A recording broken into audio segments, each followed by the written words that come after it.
Hello and welcome back to the Orcs. We are a new orc. In fact, we're an entirely new orc. It's almost like we've just started a new campaign. We are Golfin Bull, and well, Golfin Bull is much better at fighting than our previous orc. However, he still has no money, we still have no troops, and we still need to unpause the game and get those things going. So that's what we're gonna do. Hey, we have money now. Look at that. Hey, we have troops now. Look at that. Why do we have so many troops so quickly? Well, oh, and we're going to have an heir soon as well. Nice. Why do we have so many troops so quickly? Well, because I imagine the Orc rabble don't take very long to reinforce, and we have extra bonuses to our reinforcement, so it all kind of adds up a little bit. With us having full troops, there is an argument to move ourselves onto trained commanders here in order to get ourselves better commanders, which seems, you know, just a good thing. Also, I just want to check how we're looking in terms of numbers. Ooh, these guys are a little bit beaten up. Who are they at war with? Chief Tharzog the Hungry in a Liberty War. Okay, they are allied to somebody else. Yeah, and they do have better troops than me, but it's tempting. I think these guys are still our best hope, and we still need to fabricate the claim, so yeah. But it's interesting to have a look. Oh my god, the person you're allied with has so many troops.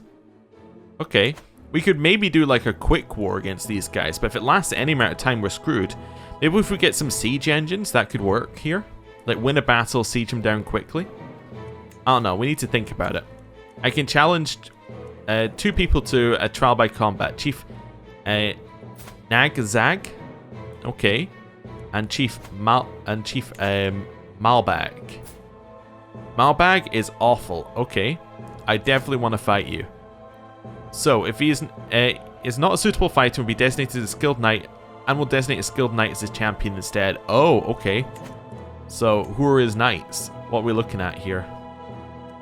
It's a shame you can't see prowess on this screen, because then we can know who his knight's likely to be.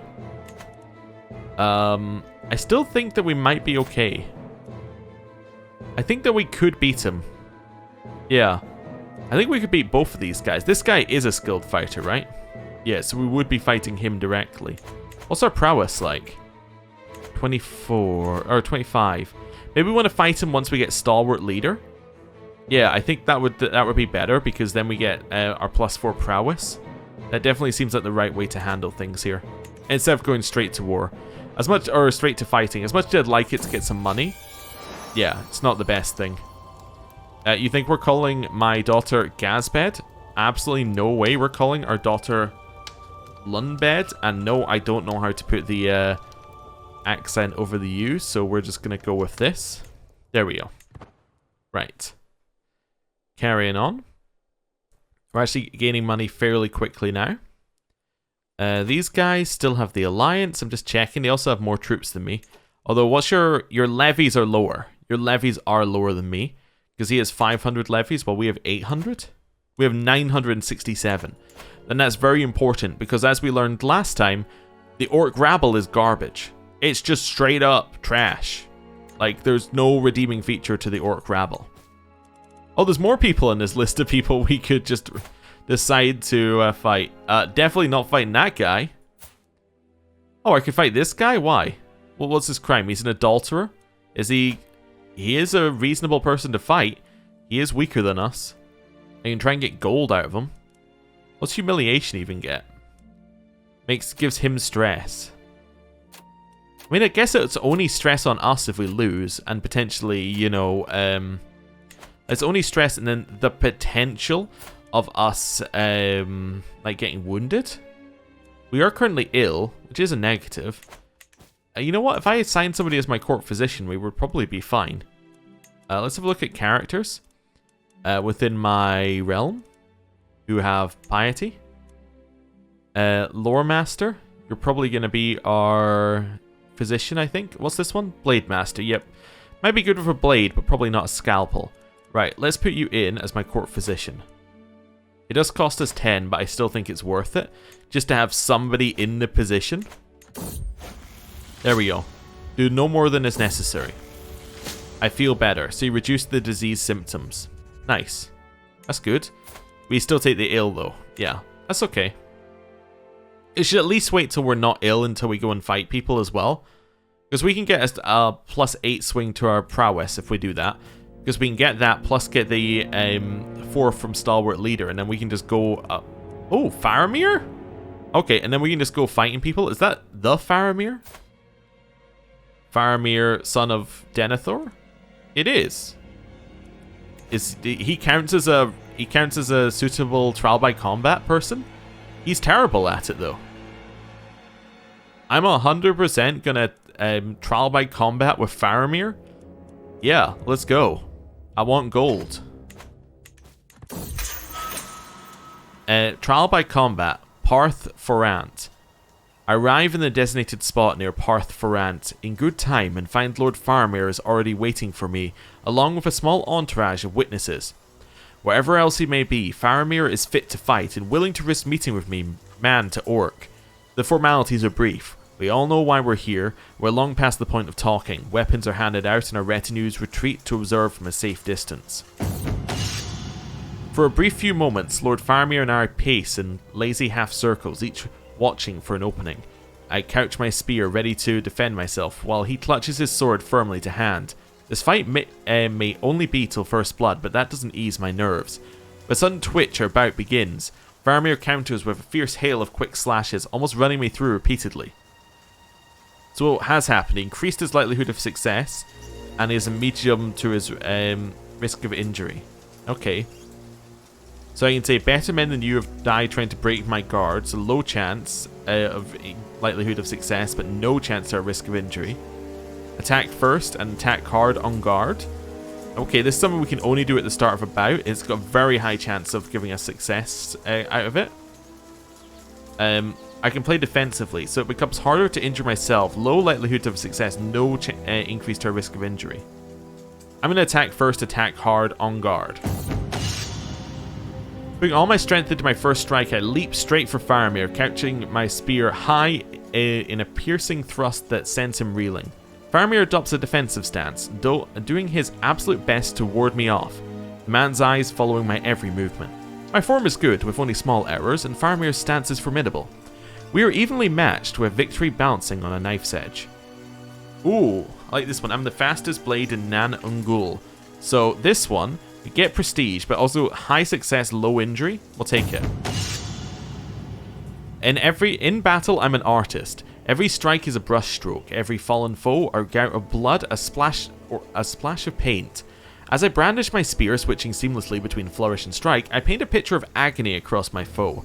Faramir adopts a defensive stance, doing his absolute best to ward me off, the man's eyes following my every movement. So what do we get? Excellent form, little chance for mistake, against formidable stance. My opponent is reeling from me, victory so close I can practically taste it. I can just do this one. Intimidate him, no increase to my likelihood of success, low increase to my risk of injury. Why would I do that one? It's just a thing I can do because I've got high martial. I can take this one, strike, parry, riposte. It will lower my stress. High increase to our likelihood of success, medium chance of injury, or I'll show you how I couch a spear. Okay. I think we take this one. I want high success. My spear arm moves fast as lightning and strikes as hard as sundered stone. Blow by blow, I beat my opponent into bloody, concussed submission, hammering him to the ground with all the fury Melkor can lend me. When all that's left is a quivering pile of bleeding man, I wonder if I've gone too far. Then Faramir coughs hard enough to lose his grip on his sword, and I allow myself a little sigh of relief. With the worry over, I kick my foe's weapon away and lay my own against his throat. Takes a few tries, but Faramir gets the yield out eventually. Oh ho! So, we won, and that gets us so much money! Victory! Resting easy back in Nan Ungul, I exult in my success, my spear laid across my lap. The satisfying aches and pains rippling across my body remind me of small moments in the bout, little victories and fierce-fought defeats, each winding towards Lord Faramir's loss. A sack of silver rests against my shin, the satisfying weight a testament to justice well served. I had each coin counted one by one in front of everyone before we rode home. Yesterday we put our quarrel before the Dark Powers, and the Dark Powers answered wisely. I love that we did this because he was an adulterer. This is the reason why an orc and a human had a fight. We're like, Oh, you're an adulterer as we are walking around with our 3 wives. Anyway, whatever. I got my money. And the money then lets us get the claim without going into debt. It's all interconnected. Look at that. Now, we could do that again. Oh, we actually can't do that again. We can't immediately go back in. There must be a hidden modifier for it somewhere. Maybe it's like a year. Anyway, that's okay. I don't need to lawfully imprison them, but we do have a few champions. Are there any I could buy? Yes, I could buy Lungar. Let's do so. There we go. We got a martial perk. 100% we're taking Stalwart Leader. That gives us the prowess immediately, and it makes us less likely of getting injury when we go to wars. Okay, so you still got this alliance, huh? That's a difficult alliance to move past. Yeah, that's a difficult one to actually get in here. We need to break this alliance. It's between Lug and Gothmogga. Gothmogga. There's Lug, there's Gothmogga. Okay, so they are here. What's my chances of killing each of them? 95? 95. That's 95 of 95 secret, 95, 95 secret. Who do I want to kill? I think I want to kill Lug. Let's do that. Start a scheme. So in 2 years, we'll kill Lug. That's our plan. Okay.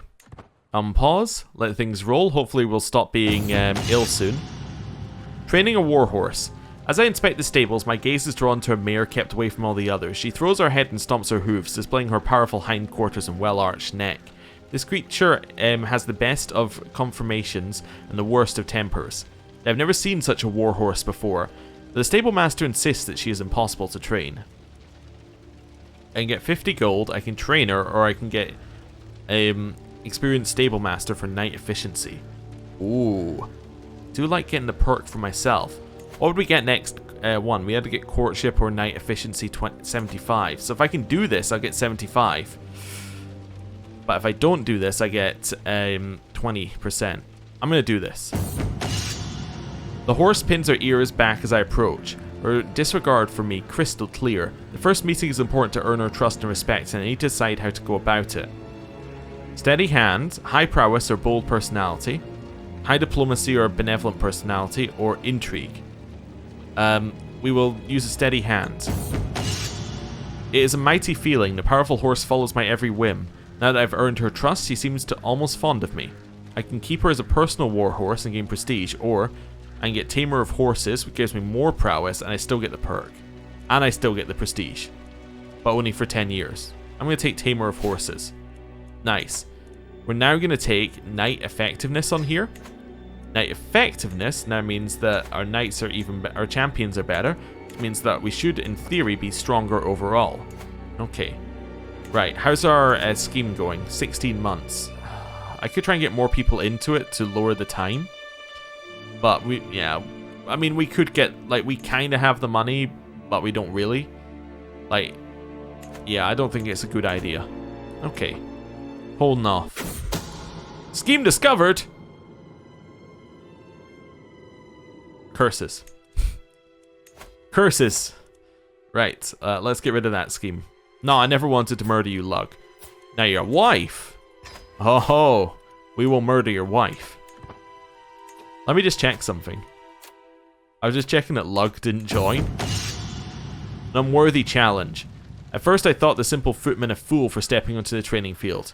Although Yagthak seemed no threat at first, it quickly became clear he'd be unable to stop his wild and vicious strikes from hurting me. Disarming him suddenly became a matter of life and death. I tried not to show my relief when his sword finally hit the ground. We can recruit him. I can say this peasant and my soldiers have got a lesson on honor. I will strike him down where he stands. I really need commanders, so I'm going to recruit him. I was tempted to strike him down, but that's not really, you know, the situation that we can do. This isn't the right situation to do that.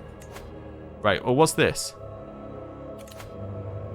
You would like for my young daughter and heir, Lunbed, to be raised by Zaglun, a most skillful guardian. She will become cult of the lidless eye. I'm thinking I'm going to say absolutely not. Yeah. think absolutely not is my answer to that one. Also, what else are you good at? Nothing really. Hey, guess what? You're fired. Right, we now have a new commander. Who we could have training commanders to get even more commanders on top of our commanders. But I like just having the extra levies. Our liege has gone to war. He's declared a war on Steward Denethor. Okay. Mordor conquest of East Osgiliath. He's defending against Prince Angbor of Lamdon. Or Lamadon. Okay, fair enough. I still need to break this. We're about equal in terms of strength right now, but I bet our levies are higher. We've got 998. Our levies are double their levies. That's fantastic. His ally still, still has nothing better to do than to sit and wait. Okay, fair enough. I can declare wars? Really, on who? Ornwolf of Varad. Where are these people? Like, where are you? I can declare wars up here? How can I declare... What possible CB do I have? Just conquer? I can just say, like, I'm conquering land up here? I'm going on holiday? I mean, this one at least is the other side of the mountain. That one kind of makes sense. You do have mountain riders who are very... Look at the mountain rider ones they have. They are very good, and they have a lot of levies. So we'll probably lose that war, but it's still interesting. I actually just realized we have so many people we could declare war on. Just hanging around the place. Yeah. It might be worth heading around here and trying to expand out into this territory. But again, we're not strong enough to beat anyone who isn't an orc right now, because our troops are basically just these. So effectively, if we ignore these guys, we're about 1,000 troops. So we're about equal, but they have mountain riders who are even better, so... That's fine. Right, how's my scheme going? 22 months, okay. We're working on it, we're working on it. Hey, we got some more piety. Prestige, that's the word I was looking for. Yeah, it's a shame we have to spend gold for these and not prestige. That would make it so much easier. One of my wives is pregnant. I have no idea which one, as they're all called the exact same thing. Okay. We can send this guy carpet, or we can send this person carpet, which gives some hostile scheme resistance down. But there's a chance they become extra vigilant. I can also take it for myself, though. I'm going to take it for myself for the monthly prestige, and also because I don't want them to know about the scheme. And right now we've got a 95% chance of success, so why would I ever let them know? My daughter is pensive. Cool. Right. We have enough money to maybe get some men-at-arms now as well. We have another daughter. Thank you, game. You've learned it. It's Lunbed. That's the name for our daughter. Every daughter is Lunbed. Oh, it actually looks like Gondor might win this one. We're gonna kill her with spiders. Gothmogga is dead by lethal bite of a deadly spider. The spider struck not long after she retired to her chambers, and although guards were called, no one could do a thing to save her. Thankfully, spiders do not talk, so the attack cannot be traced back to me. Now that means that your alliance is dead. I think we have to try this. Now they have a lot of orc rabble, but they actually have similar numbers to us. And we have levies. And levies, as we've shown, are about twice as good as an orc rabble. Right? In fact, they're even better. They're so much better than an orc rabble. So now that's happened, I'm declaring a war. For my claim. Let's go. So, let's raise some troops and get this going. It's been a long time coming, this war. And I think I've done it right. Move up here. And start sieging. They are going to come and fight us. And that's okay. Ooh. So I get an orc trait here. Do I want banner orc again? Knight effectiveness? Probably not. Do I have something better? Siege time, maybe? Whipmaster. Orcs. .00000.d. Maybe? I'm gonna take banner orc. Yeah. So now we have banner orc, which gives us knight effectiveness, which is great. I am leading. Perfect. We have 39. Even if they attack in, their commander-chief Ladok, so they're gonna get 33. This is hills, so they're gonna get an advantage in hills. I want to take a step back. I think we could win. I also think it's not a guarantee. I think I'd prefer for them to fight me here. Yeah, and I can keep my supply up here. If I go this way, what do they do? They're just sitting on the war goal. See, this is a problem. I think I could win. Like, it... they do get defending in hills. What's defending in hills advantage? That's the thing I'm missing, though. If I go into here, what do they actually get for hills? Well, what's the exact numbers? They get defender advantage 5, and it lowers combat width. So at 5 advantage, so we are going to have a better commander even with the hills. And we have a higher quality. I think we're fine. I think we'll win. I actually think I should have stayed there the first time. Martial perk. Perfect time. Advantage +5. Friendly fatal casualties down. That's what you do. You take the advantage after the battle starts. Alright, so now we're 44 versus 33.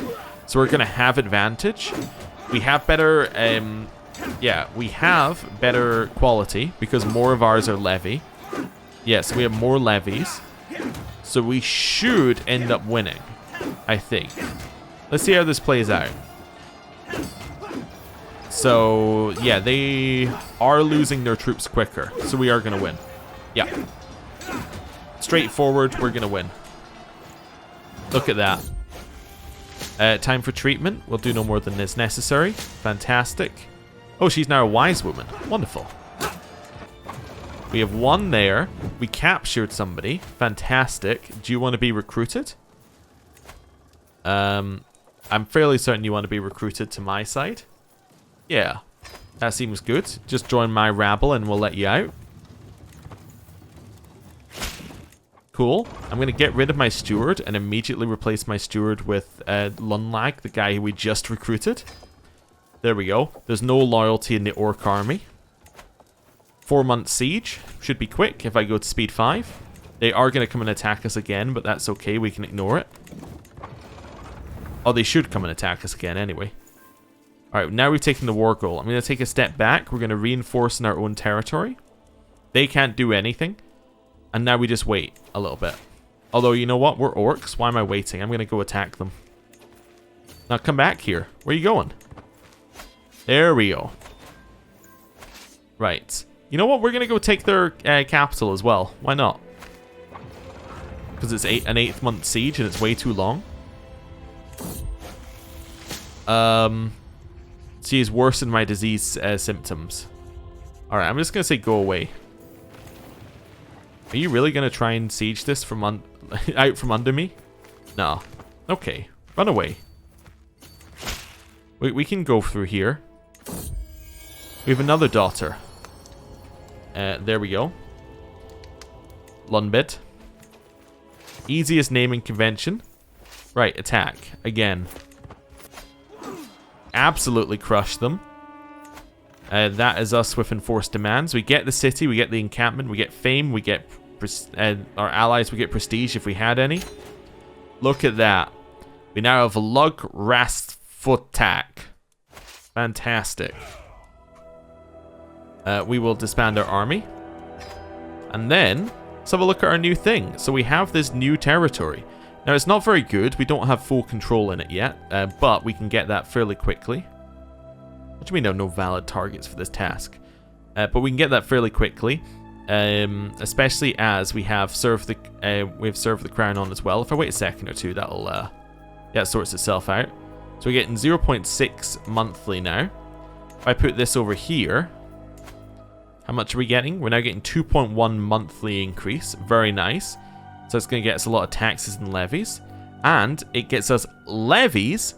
And the important thing about levies, as we've learned 1,000 times, levies are the only number here that actually matter, because our men-at-arms are garbage. So that's great. We can create a high lordship. Why would I want to create a high lordship? I don't think there's any reason to create a high lordship at all. Yeah, we're still within our... until we are hitting the point where we're max domain, I don't think there's any point for us to create one. Yeah, I think I'm quite happy with how this is going right now. I think what I want to do is fabricate a claim on that last title as well and make it ours. Once we have all of that, we're going to be a lot stronger and we can start expanding outwards. I think that is our plan. So 3 years we'll be able to do that. When's our truce? Our truce is in 5 years. Okay, that's fine. Now we are surrounded by some humans. They could potentially be people we could attack, but the problem is that they have a lot of men at arms. So we might want to start building up our own in the meantime. But I think we are in a lot better state than we were a couple of episodes ago. We've expanded, we got power, and yeah, we're really becoming a little bit more orcish. So with that, I'm going to end the episode there. Thank you for watching. I'll see you next time. Goodbye.